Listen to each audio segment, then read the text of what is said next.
Hi, folks. Welcome to Crisco's Corner. Are you tired of the same old blah, blah, blah, blah from the media? Do you like unfiltered commentary? Would you like to go back to the days when our rights meant something? Well, you've come to the right place. Crisco's Corner. The fight to get back the ideals of our founders will be long and hard. Please support the channel by subscribing.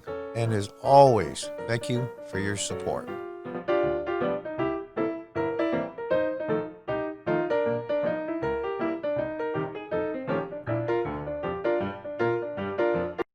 Hi, folks. Welcome to Crisco's Corner.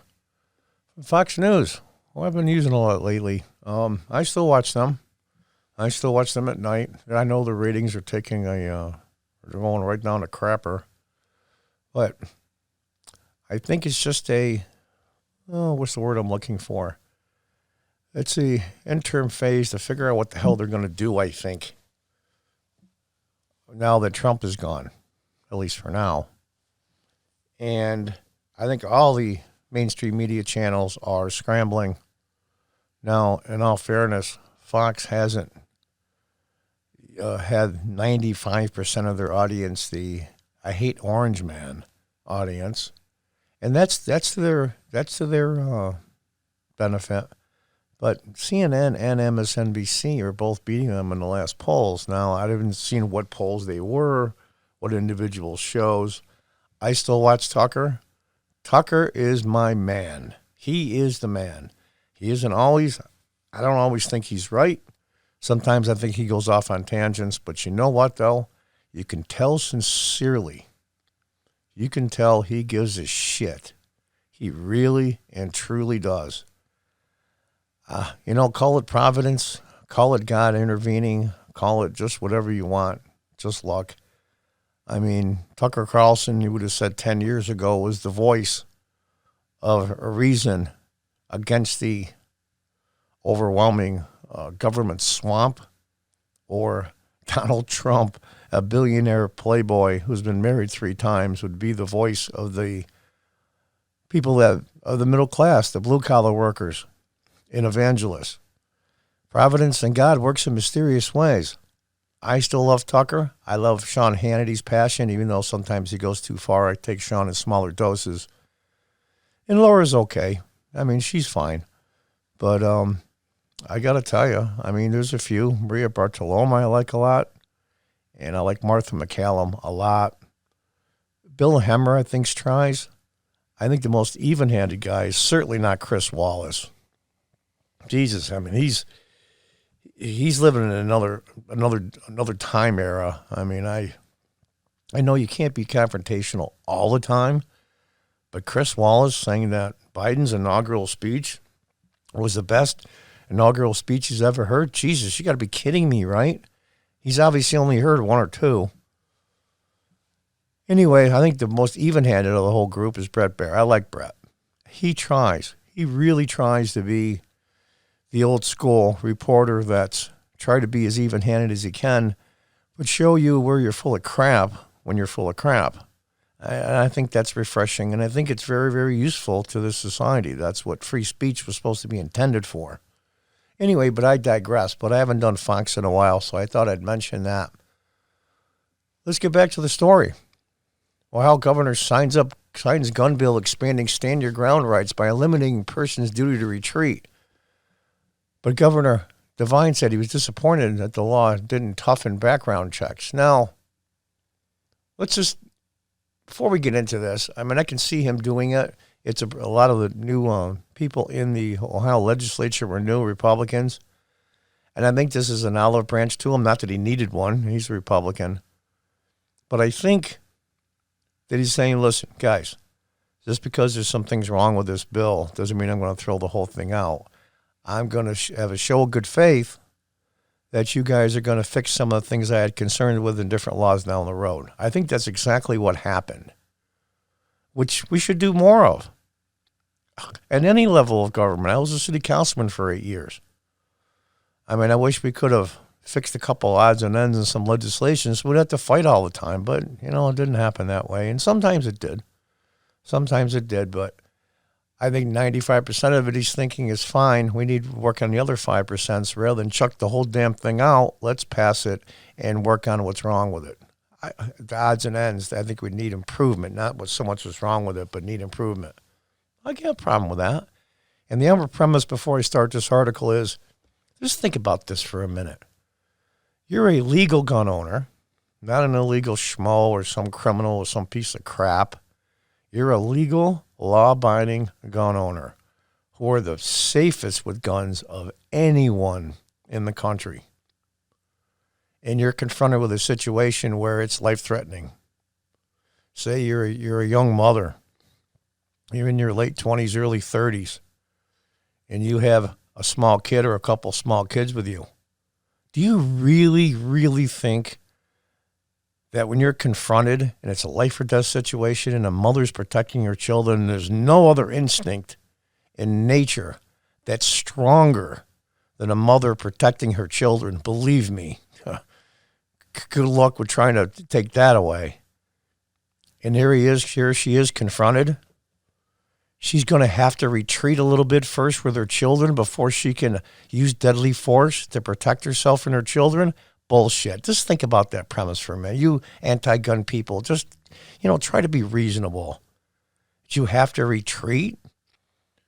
That if you come out and you're sleeping at night and you're a guy and your family's there, or just your wife, or even just you for that matter, and someone's in your living room running through your stuff, and he hears a confrontation, he sees you and he comes towards you, did you have to go backwards down the hallway and retreat and say, I'm good, stop, I'm going to shoot before you shoot him? It makes no sense.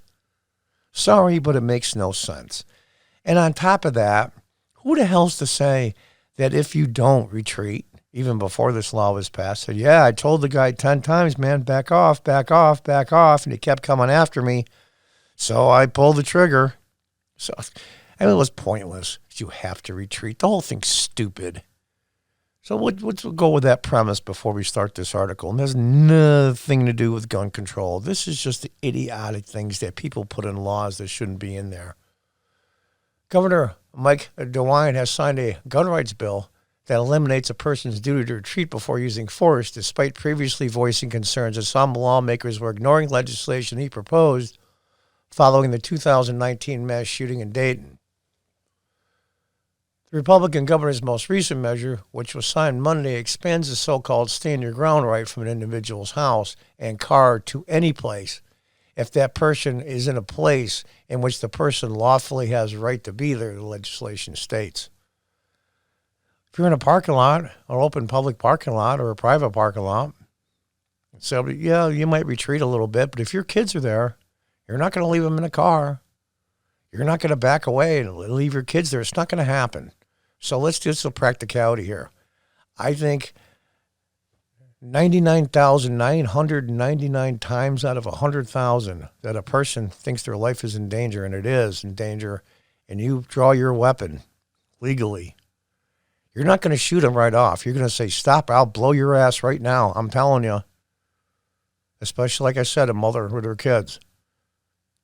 The matter is where it is. You have a right to be almost anywhere, really, in the public. Street, parking lots, even though it's a private property. But now, vast majority of the time, they're going to get a warning. Now, whether these people listen to the warning or think it's not, I'll tell you, if I was getting close to somebody and they pulled out their gun, they said, you come closer, I'll shoot you. I said, okay. You know what? That 5 foot, 110-pound woman has got a Glock in her hand. I don't give a damn how big you are. You back off, because she'll unload that clip into you just out of fear alone and adrenaline. So make no mistake. And if you're that stupid that you don't know that, well, then you got a different issue. He said he signed the bill in the spirit of cooperation with the General Assembly, but had hinted at recently as December that he might veto the bill. I think he was trying to see, I want to put some of the things in there on background checks. I'll make him a little tougher. I've always believed it is vital that law-abiding citizens have the right to legally protect themselves when confronted with a life-threatening situation. While campaigning for governor, I expressed my support for removing the ambiguity in Ohio's self-defense law. This is why I've signed this bill today, he said in a statement shared Monday on Twitter. And he goes on, I'm not going to read the whole letter here. You can stop the video if you want to read it. The part that I like is towards the towards the middle. Today, 132 members of the Ohio General Assembly are taking their oaths of office. I know many of them consider protecting Second Amendment rights as one of their primary responsibilities. I, too, share the goal of protecting the constitutional rights of every citizen. So I think there was some new lawmakers in there. And then at the bottom, he put, in the spirit of cooperation with the General Assembly, I've signed Senate Bill 175. I look forward to working with the members of the legislature in the future to keep guns out of the hands of criminals and to protect the rights of citizens who follow the law. I think he put out and says, you know what, guys, let's work on this stuff. We'll see if the new membership and the new legislature is good at their word. Okay. I'll give you a chance to do the right thing. Oh, we'll see how it works out. But I don't see a problem with getting rid of you have to retreat. He added, I'm very disappointed, however, the legislature did not include this bill in the essential provisions that I proposed to make it harder for dangerous criminals to illegally possess and use guns. For over a year, DeWine had called for measures that would toughen background checks and boost penalties for felons committing new crimes with guns. I have no problem with any of that, except for the fact you get we'll say in Ohio. I don't live in Ohio, I live in upstate New York. We'll say you get a progressive sheriff. I mean, they're around, believe it or not, or close to it. And they're going to make applying for a gun a long, long ordeal, weeks and months, and jerk you around on nickel-dime stuff. That I don't go along with.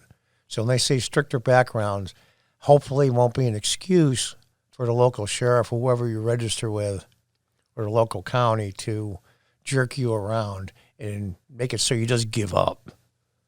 The governor had pushed these proposals since August 4th, 2019, Dayton massacre that killed 9 and wounded more than 2 dozen. Yeah, those things are horrific. They are. But it's nothing to do with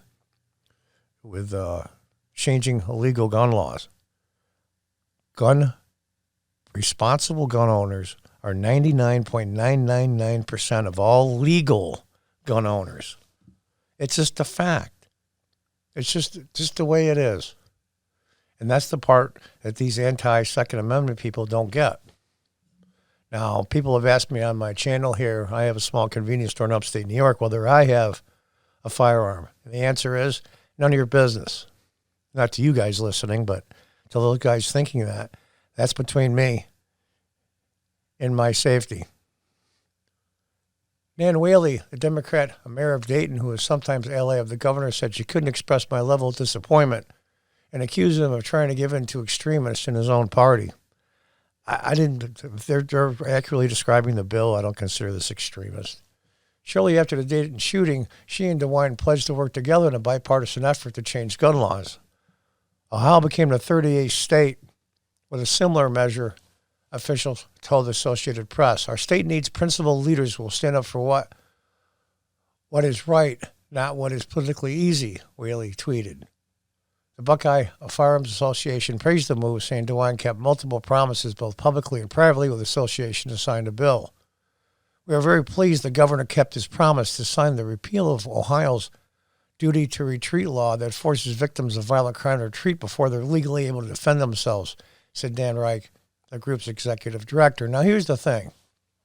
I don't know the mayor of Dayton. My uncle lived in Dayton, Akron for quite a while. It's the areas that Donald Trump talked about. It's the areas that Donald Trump said were gutted out by this globalism and really, really crappy trade deals that our leaders have put upon us. That whole area is just gutted out. So they've got some social and economic issues to be sure, but may I suggest to the mayor of Dayton, express my level of disappointment. I mean, she's probably trying to be nice. I'm sure she called the governor and said, listen, you and I pushed for these background checks and this and that like you wanted.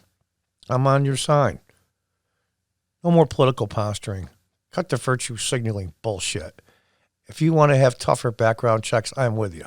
But they have to be reasonable and they have to be responsible.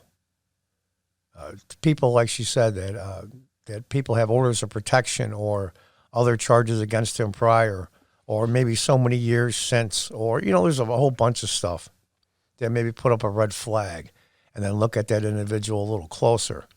I have no problem with any of that. So we'll see if she's just virtue signaling or she really wants to change the law as the governor wants. I think this is an olive branch for him to put out to the legislature. Okay, I'll take you guys at your word. You're sure you're going to work with me on working on some other stuff concerning this? I'll pass this, and we'll see if you do the right thing. I don't think this is that big of a deal. I don't think this is that big of a deal at all. And good for the governor. Because think about this for a minute.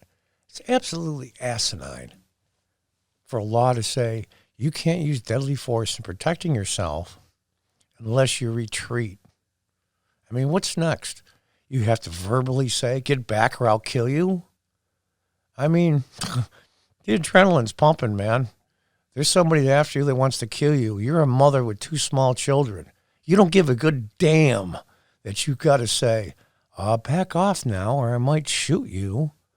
Or I have to step back 10 steps before I can fire. That's stupid. I mean, anybody that's even anti-gun person will say that's stupid. Because somebody trying to protect their family, believe me, if you're a mother, especially in suburbia now, I hear the people that are buying guns in the last 2 or 3 years because of the rioting/protest, that always cracked me up. 75% of the new gun owners are women and younger women. And I'll tell you something right now. If you come after a woman with small kids, she will unload that clip into your ass.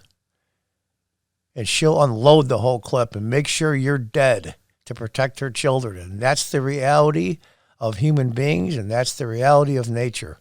A mother will protect her children at all costs. So you know what? Good for the governor. Good for him to say, well, let's work on some other stuff. Instead of just saying no and being a dick, I'm going to allow this, and we can work on some other things and make the law better. So there you have a decent governor, at least in this instance. I don't know a lot about Governor DeWine, but I hear some good things about him. But I wish all governors, especially mine, was like that. But oh well. Anyway, folks, until next time, goodbye and good luck.